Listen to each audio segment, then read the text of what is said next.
And joining us now, Asaria. He is the founder and CEO of well.ca. It is Canada's largest online health and beauty store, and it's based in Guelph, Ontario. Nice to meet you. Thank you. Nice to meet you. You've got a bit of a story to tell here, so let's just go through it.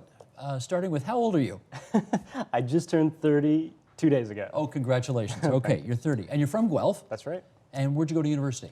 I went to university at the University of Waterloo, studied computer engineering. The well-regarded University of Waterloo computer program. It was a terrific experience, yeah. What were you doing before you got into this startup? Well, right before I worked at well.ca, I worked at a company called Research in Motion. Heard of it. I worked there since 1999, actually, before they were even making phones.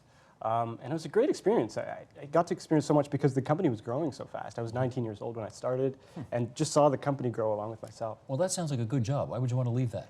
It was a great experience. I was best known for making a game that's on all BlackBerries. You're Brick Breaker, right? That's right. You're the guy who developed Brick Breaker that my kids play with too much on my BlackBerry. That's right. I made a silly game. I think it's on 30 million devices now, and it was a great experience to be so young and build something that had so much impact.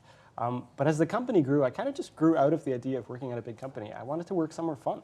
So where did the idea of well.ca come from? Well, I was really interested in e-commerce, mainly because there is no e-commerce in Canada. There's not a lot of options for people who want to buy online. And so I was just interested in the space in general. But my dad owned a pharmacy in Guelph. He's owned a small pharmacy in Guelph for the last 25 years. And so I kind of knew the industry, wanted to see if pharmacy plus online would work together, and that's kind of where the idea started. Is he upset that you're going to put him out of business? Well, it's funny, right? Because I started out of a back closet in his pharmacy. It was literally in the broom closet, and it was just me and another person. I was packing boxes, answering phones. And now we're really big. We're much bigger than his pharmacy. So it's been fun for him to see something that grew out of the back of his pharmacy and now is much, much bigger than his. Did I read this right? You're like 35,000 items that you stock now. That's right. We're bigger than any drugstore in Canada in terms of the number of things we carry. Because we're online, we can carry so much more. So you're 30 now. How old were you when you started this business? I think I started when I was about 2 or 3 years ago. So I was maybe 27, 28. Okay. You know, I imagine it is difficult going out there and saying, I'm 27 years old, I got this idea for a business no one else has developed before, give me money. How does that go exactly? It was the hardest experience of my life. I went out and I was really naive. I just thought, hey, if I speak to investors about a great idea, I thought it was a great idea, I'm a software developer, I know how to build this, people will just give me money.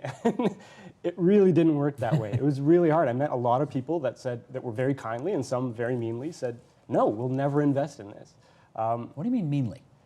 Tell me about the worst rejection you got. It's hard, right? When you're starting a business, people, I think many investors get this attitude where they're approached by so many people asking for money that they just adopt this thick skin. And so I kind of understand where it's coming from. But yeah, no, some investors just literally just insulted me in their rooms. What'd they say? My staff. They said it was the craziest idea they'd ever heard, that we didn't have a management team and I didn't know how to manage a company, that I would just get blown out of the water and I didn't know what I was getting into. It was just constantly people telling me that I didn't know what I was doing. Was any of that true? I didn't know what I was doing. So it was true? It was very true. They weren't crazy to feel that way. But sometimes the best skill that an entrepreneur can have is not knowing what they're getting into. I mean, in terms of the stress and the amount of work that I had to do, I had no idea it would be this difficult. Because if you knew, you never would do it. I think so. I mean, it was really tough. It's been really tough, but obviously it's been worth it too. So how much money did you eventually raise? Well, that's the thing, is in the beginning we couldn't raise any money. I just focused on building the business. I was answering the calls and shipping out packages. But because we grew so much in that time, I mean, customers have just been buying and buying from us. We could show those graphs and say, look how much we're selling now when we go back to the same investors. But about a year ago, I met some great investors. I mean, the lead of our last round is Jordan Banks. He's now the CEO of Facebook Canada. He's Facebook Canada. Yeah, that's right. So I met Jordan Banks. He introduced me to his network. And we were able to raise, I think we announced we raised $1.1 million last year. The well.ca URL, that had to be taken, right? That was not available. That's right. So you had to buy that from someone. That's right. It's really hard to find a good, memorable URL, and we love it because it represents our brand in more than just the category we sell, but in terms of how we care about people and our service. So how much that set you back?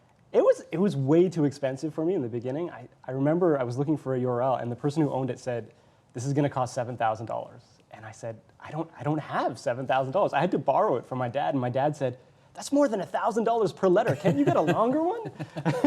So you paid him the $7,000 and you got it. I did, and it was probably one of the best decisions we made, just because it's really important to have a memorable URL. What's your revenues today? We haven't ever announced our revenues. So do it here for the first time. We have hundreds of thousands of customers across Canada. It's fantastic. Yeah. You have hundreds of thousands of customers. That's right. Who spend on average how much? The average order from our website is about the same as in a regular drugstore, about $50. Yeah. $50. All right, Yeah, so we're doing the math in our head right now. Is it profitable? It is. We're operationally profitable because we sell so much to the average person, right? You can imagine an average customer from Nunavut is buying their entire drugstore purchases for the year over many purchases in a year. So we'll sell everything from diapers to baby food, but shampoo and everything in between too, and it adds up. And you deliver. That's right. One of the neatest things that we do is we deliver free anywhere in Canada. So you can be in Nunavut or downtown Toronto, and you can order as little as 1 thing to 10 things, and we'll ship that for free. Okay, well, my antennae went up when you said we are operationally profitable. That's right. What does that mean? It means that because we raise money, we're able to invest some of that money that we brought on from investors into software development. So as we're operationally profitable selling products and making money on that side, we're taking a lot of that money and some of the investment and then investing into building a bigger and better site. Okay. Yeah. Sorry about my ignorance on this, but what software do you need to develop? You got a website out there? People obviously, I guess, click on something if they want it. They put their address in there. What kind of software do you have to develop? That's a big thing that I had to learn, is that e-commerce in the beginning, when you look at it, seems really simple. I mean, it's just there's a checkout, you buy and you add to cart.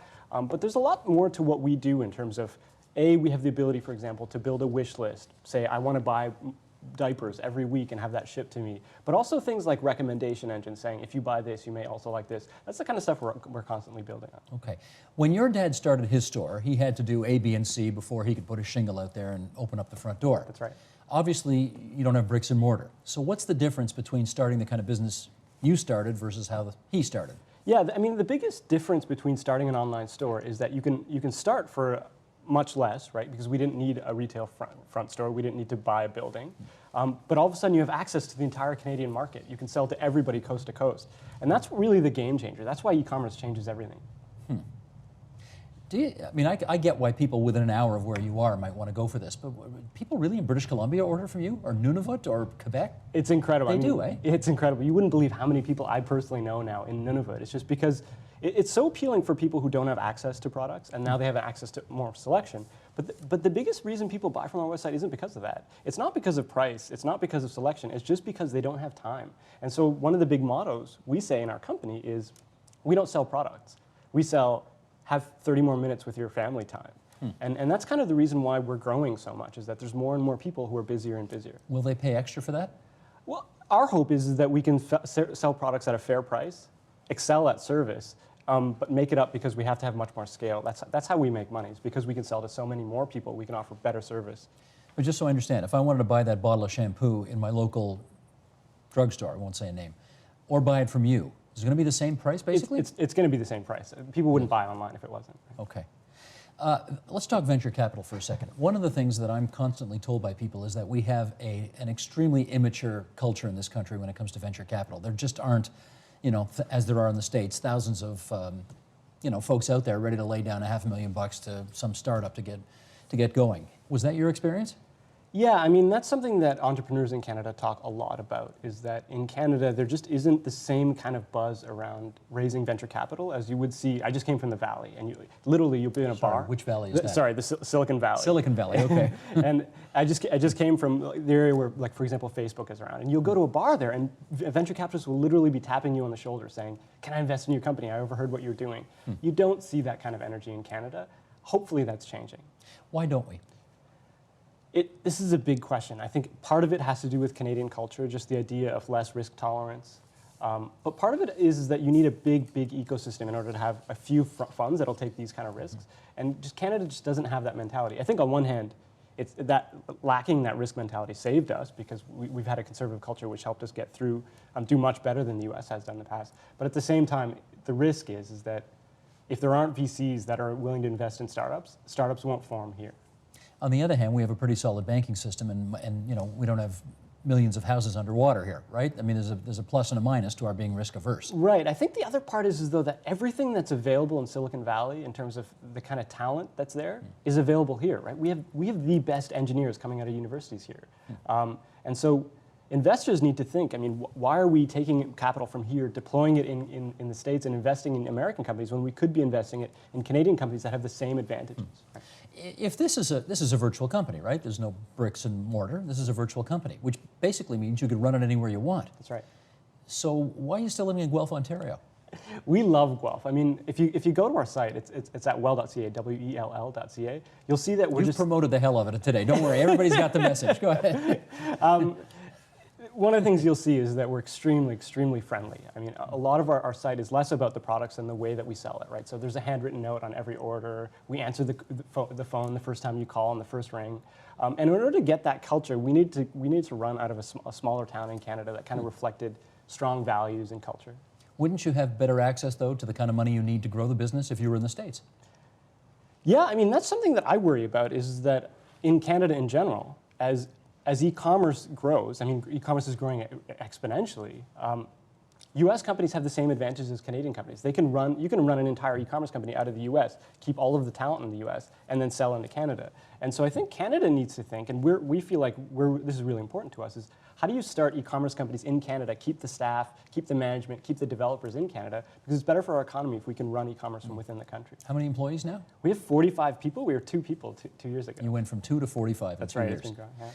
Was there a government assistance or programs of some kind at the beginning when you wanted to start this up? No, not really. I mean, we had to bootstrap it from the beginning. It's just we were growing so fast, it was hard for us to even get the attention of the government. We have a provincial government that prides itself on having a Ministry of Research and Innovation that theoretically helps folks like you. Did you tap into that at all? It's hard. I mean, we still talk to the government. We care a lot about Canada and staying in Ontario. I think that Ontario needs to figure out what kind of companies they want to accelerate and focus on those. But we just didn't end up lining up in that sense. Just the timing didn't work out. Did you knock on the door but no one answered, or what? I have a feeling there's more going on here than you're telling me. Yeah, I mean, I think that the standard answer there is that technology startups are moving so fast that when you approach the government, sometimes the lead time, it takes 6 months to get someone to answer an email.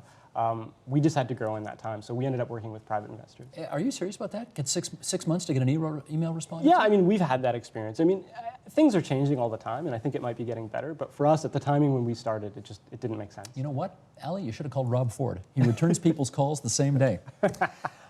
You, as you told us earlier, graduated from the University of Waterloo from that computer engineering program. That's right. I wonder how many of I don't know how much in touch you still are with the people that you graduated with, but how many of them are kind of doing what you're doing right now? Yeah, I mean, the majority of people from my class would work for big companies, Amazon, Google, Facebook, Microsoft. When I was in Waterloo, when I was at the University of Waterloo, I had never heard of the term startup before. So there isn't as much of a culture in the University of Waterloo around starting new companies. I didn't know that was possible. I just assumed you had to go to a big company. I think that's part of the strategy that Ontario is trying to figure out too, is how do we encourage young people to start new companies? It's a big risk, but there's such an advantage to doing it when you're young, right? Because there's much less risk for me, because I could have started, and if it didn't work, I could have gone back to Microsoft. Mm-hmm. Why do you think so many of your fellow former students went for the big company as opposed to doing their own thing?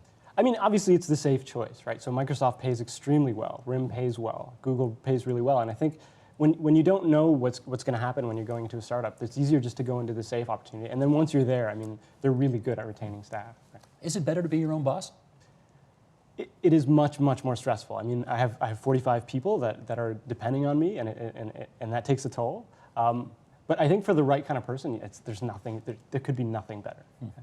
Is the goal at the end of the day to build this to a point where you sell it to some big outfit and you walk away with a heavy check in your pocket and go sit on a beach somewhere? No, you can see how passionate I am about well.ca. The only way we could be so passionate as a company around this is if we had a big vision. And our goal is to be the biggest, the best e-commerce company in Canada. And it's all about service for us. How much business would you have to do to be that? Well, e-commerce is very, very young in Canada. So not as big as you might think.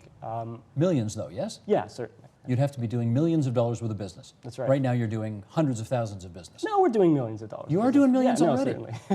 Okay, all right. Well, Ali, it's going pretty well for you, isn't it? It's been great. It's been a great experience. Huh. Okay, good luck to you, and thanks for coming into TVO tonight to tell us about it. Thank you so much.